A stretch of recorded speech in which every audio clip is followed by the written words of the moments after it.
যুক্তরাষ্ট্র ও ইসরায়েলের জন্য বড় দুঃসংবাদ।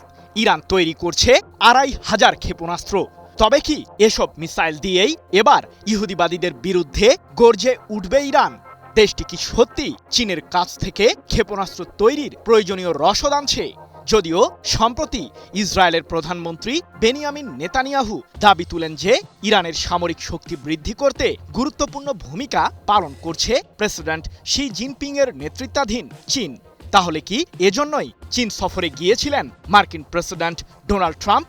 মধ্যপ্রাচ্যে থাকা যুক্তরাষ্ট্রের প্রতিটি সামরিক ঘাঁটিকে মিসাইল দিয়েই টার্গেটে রেখেছে তেহরান। সম্প্রতি এমন হুঁশিয়ারি দিয়েছে ইরানের সর্বোচ্চ প্রতিরক্ষা বাহিনী IRGC। প্রশ্ন হলো, ইরানের ক্ষেপণাস্ত্র কেন্দ্রগুলোকে ধ্বংস করতে আবারও কি দেশটিতে আক্রমণ চালাবে ইহুদিবাদীরা? ইরানের মিসাইল কার্যক্রমকে বন্ধ করতে বহুদিন ধরেই ষড়যন্ত্র চালিয়ে আসছে যুক্তরাষ্ট্র ও ইসরায়েল। এ নিয়ে বেশ কয়েক দফায় ইরানের বিরুদ্ধে বাণিজ্যিক নিষেধাজ্ঞাও আরোপ করেছে মার্কিন প্রশাসন। তবুও কোনোভাবেই তেহরানকে দমাতে সফল হয়নি ইহুদিবাদীরা। উল্টো পশ্চিমা বিশ্লেষকদের দাবি, মধ্যপ্রাচ্যের দেশগুলোর মাঝে সবচেয়ে বেশি মিসাইল রয়েছে ইরানের কাছে।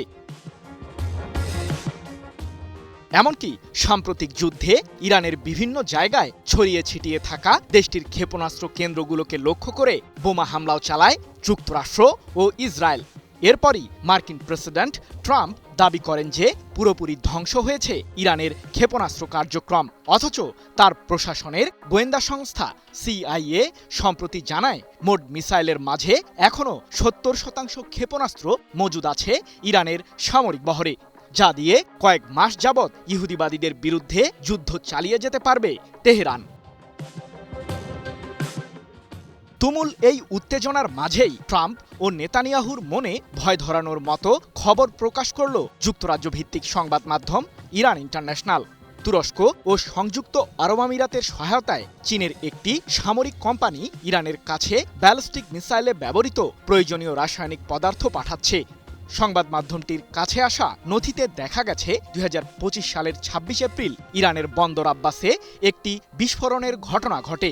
সে মুহূর্তে বন্দরটিতে সোডিয়াম পারক্লোরেটের বিশাল একটি চালান উপস্থিত ছিল, যা ক্ষেপণাস্ত্রের কঠিন জ্বালানি উৎপাদনে ব্যবহৃত একটি রাসায়নিক দ্রব্য।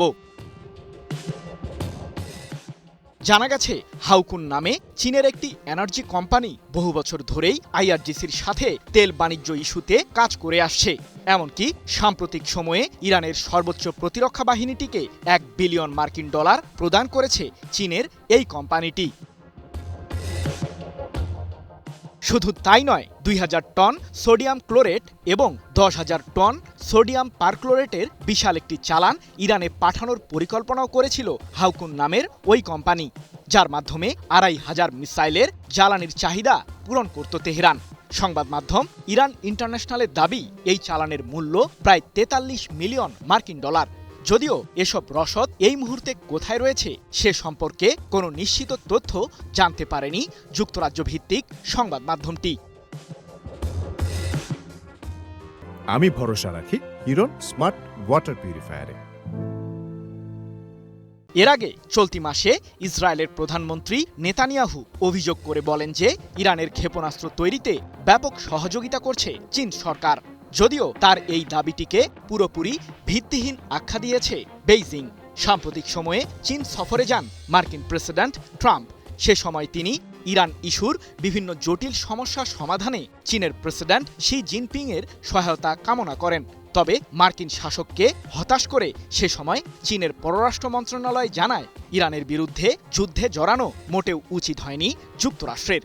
এরপরই এক প্রকার খালি হাতে বেইজিং থেকে বিদায় নিতে হয় ট্রাম্পকে। সৃজন মাহমুদ, নিউজ 24।